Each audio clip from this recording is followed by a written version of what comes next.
Hi అండి, అందరికీ నమస్తే. వెల్కమ్ టు శ్యామల వంటిల్లు. బీరకాయ నువ్వుల కారం ట్రై చేయని వాళ్ళు ఎవరైనా ఉంటే తప్పకుండా ఈ రెసిపీని ఒకసారి ట్రై చేయండి.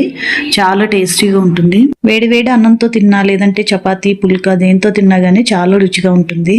దీన్ని ప్రిపేర్ చేయడానికి ఎక్కువ టైం ఏం పట్టదండి. చాలా తక్కువ టైంలో చేసేసుకోవచ్చు. సింపుల్ గా అయిపోతుంది. చాలా టేస్టీగా ఉంటుంది. వీడియోని స్కిప్ చేయకుండా చివరి వరకు చూడండి. మీకు గనక ఈ వీడియో నచ్చినట్లయితే లైక్ చేసి ఛానల్ ని సబ్స్క్రైబ్ చేసుకుని సపోర్ట్ చేయండి. బీరకాయ నువ్వుల కారాన్ని ప్రిపేర్ చేయడం కోసం ముందుగా ఒక 1/2 kg బీరకాయల్ని తీసుకుని ఇలా పైన తొక్కు మొత్తాన్ని కూడా పూర్తిగా పీల్ చేసేయాలి.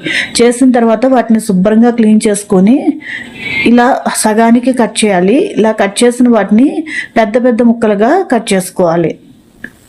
మరి మనం పాలు పోసిన కూరకి సన్న ముక్కలుగా కట్ చేస్తాం, అలా కాకుండా ఇలా వీడియోలో చూపిస్తున్నట్లుగా ఇలా పెద్ద ముక్కలుగా కట్ చేసుకోవాలి. ఇలా అన్ని బీరకాయలని కూడా పెద్ద పెద్ద ముక్కలుగా కట్ చేసుకొని రెడీగా పెట్టుకోవాలి.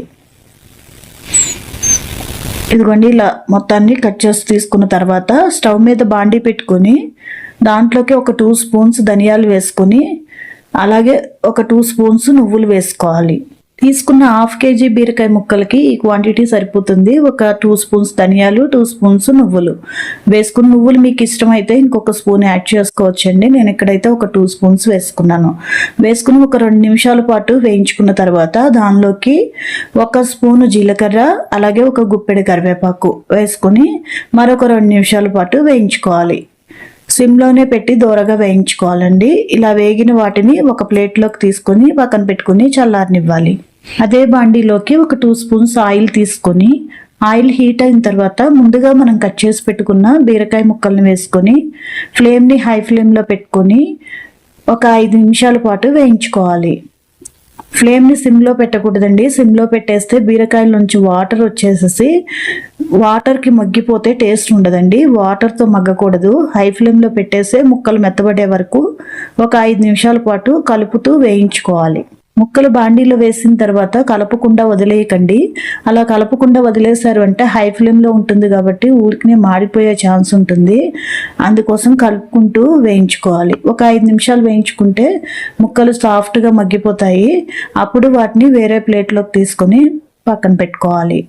ఇలా ముక్కలన్నిటినీ కూడా ప్లేట్లోకి తీసి సపరేట్ చేసి పెట్టుకున్న తర్వాత ఇప్పుడు స్టవ్ మీద అదే బాండీ పెట్టుకొని ఆయిల్ ఉన్నది సరిపోతుంది, లేదు అంటే 1 స్పూన్ ఆయిల్ వేసుకోవాలి. ఆయిల్ హీట్ అయిన తర్వాత దానిలోకి తాలింపు కోసం ఒక 1/2 స్పూన్ పచ్చిశనగపప్పు, 1/2 స్పూన్ జీలకర్ర, ఒక 1/2 స్పూన్ ఆవాలు అలాగే 1/2 స్పూన్ పసుపు, 2-3 ఎండుమిర్చిని ఇలా కట్ చేసి వేసుకోండి. ఇప్పుడు ఈ తాలింపు మొత్తాన్ని కూడా దోరగా వేయించుకోవాలి. తాలింపు బాగా వేగిన తర్వాత ఇప్పుడు దానిలోకి కొద్దిగా కరివేపాకు వేసుకొని అలాగే ఒక మీడియం సైజు ఉల్లిపాయని సన్న ముక్కలుగా కట్ చేసుకొని వేసుకోవాలి. ఈ కరివేపాకు ఉల్లిపాయ వేసుకుని తాలింపులో కలిసేలాగా ఒకసారి కలిపేసుకుని ఇప్పుడు అది వేగటం కోసం కొద్దిగా సాల్ట్ వేసుకోవాలి. సాల్ట్ ఎక్కువ వేసేయకండి, ఒక 1/2 స్పూన్ కంటే తక్కువగా వేసుకోండి. ఉల్లిపాయలు మగ్గటం కోసం మాత్రమే వేసుకోవాలి. ఎందుకంటే తర్వాత మనం పట్టే నువ్వుల పొడిలోకి సాల్ట్ కూడా యాడ్ చేస్తాము. అందుకోసం ఇప్పుడు కొంచెం వేసుకోండి. ఉల్లిపాయలు మగ్గటం కోసం వేసుకొని ఒకసారి కలిపేసేసుకుని ఉల్లిపాయల్ని మెత్తబడే వరకు మగ్గించుకోవాలి. ఈలోపు ఈ కూరకు కావాల్సిన పొడిని రెడీ చేసుకోవాలి. దానికోసం ఒక మిక్సీ జార్ తీసుకొని దానిలోకి ముందుగా మనం వేయించి పెట్టుకున్న ఈ ధనియాలు, నువ్వుల్ని ఈ మొత్తాన్ని కూడా వేసుకోవాలి. దానిలోకి సాల్ట్ని యాడ్ చేసుకోవాలి. మీరు చూసుకుని మీ రుచికి తగ్గట్లుగా సాల్ట్ యాడ్ చేసుకోండి. అలాగే ఒక 1/2 స్పూన్ పసుపు వేసుకోవాలి. అలాగే ఒక 2 స్పూన్స్ వరకు కారం తీసుకుంటున్నాను. మీరు చూసుకొని మీకు ఎంత కారం పడుతుందో దాన్ని బట్టి యాడ్ చేసుకోండి. అలాగే ఒక 3 వెల్లుల్లి రెబ్బలు, ఇక్కడ పెద్ద సైజులో ఉన్నాయండి వెల్లుల్లి రెబ్బలు, అందుకోసం నేను 3 తీసుకున్నాను. చిన్న వెల్లుల్లి రెబ్బలు అయితే ఒక 4-5 తీసుకోండి, సరిపోతుంది. ఇప్పుడు వీటిని మిక్సీ పట్టుకోవాలి. ఇదిగోండి, ఇలా మెత్తని పౌడర్ లాగా మిక్సీ పట్టుకోవాలి. వెల్లుల్లి తక్కువే వేసుకోవాలండి. మరీ ఎక్కువ వేసేసారు అంటే బాగా ముద్దలాగా తడిగా అయిపోతుంది. అలా కాకుండా కొద్దిగా వేసుకుంటే ఇలా పొడిగా వస్తుంది.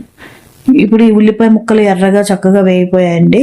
ఇలా వేగిన తర్వాత ముందుగా మనం వేయించి పక్కన పెట్టుకున్న బీరకాయ ముక్కలు ఉన్నాయి కదా, ఆ మొత్తాన్ని కూడా వేసుకోవాలి. ఈ బీరకాయ ముక్కలు మొత్తం వేసిన తర్వాత ఇప్పుడు దాంట్లోకి మనం మిక్సీ పెట్టుకున్న ఈ పొడి మొత్తాన్ని కూడా వేసుకోవాలి. ఇలా మసాలా మొత్తం ముక్కలకు పట్టేలాగా బాగా కలిపి తీసుకున్న తర్వాత ఇప్పుడు దానిలోకి కొద్దిగా వాటర్ యాడ్ చేయాలండి. ఒక టీ గ్లాస్తో ఒక గ్లాస్ వాటర్ అయితే సరిపోతాయి. ఈ ఒక టీ గ్లాస్తో ఒక గ్లాస్ పోసుకోండి, సరిపోతాయి. పోసుకుని ఒకసారి మొత్తం కలిసేలాగా కలుపుకోవాలి. ఇలా చక్కగా కలిసిన తర్వాత ఇలా ఉంటే సరిపోతుందండి. మరీ పలుచగా అయిపోకూడదు. ఇలా ఎక్కువ పోసేయకండి వాటర్. టీ గ్లాస్తో ఒక గ్లాసు అయితే కరెక్ట్గా సరిపోతాయి. ఇలా పోసుకున్న తర్వాత మూత పెట్టేసి ఒక 2 నిమిషాల పాటు సిమ్లో మగ్గనివ్వాలి. ఇలా మగ్గించుకోవటం వల్ల బీరకాయలకి ఆ మసాలా మొత్తం పట్టుకుని మంచి టేస్ట్ వస్తుంది. మూత పెట్టి 1 నిమిషం తర్వాత మళ్ళీ ఒకసారి కలుపుకొని మూత పెట్టేసి మరొక నిమిషం పాటు మగ్గనిచ్చుకోవాలి. ఇలా ఒక 2-3 నిమిషాలు మగ్గించుకోవటం వల్ల చక్కగా మసాలా అంతా పట్టుకుంటుందండి. ఇలా ఆయిల్ పైకి తేలుతుంది.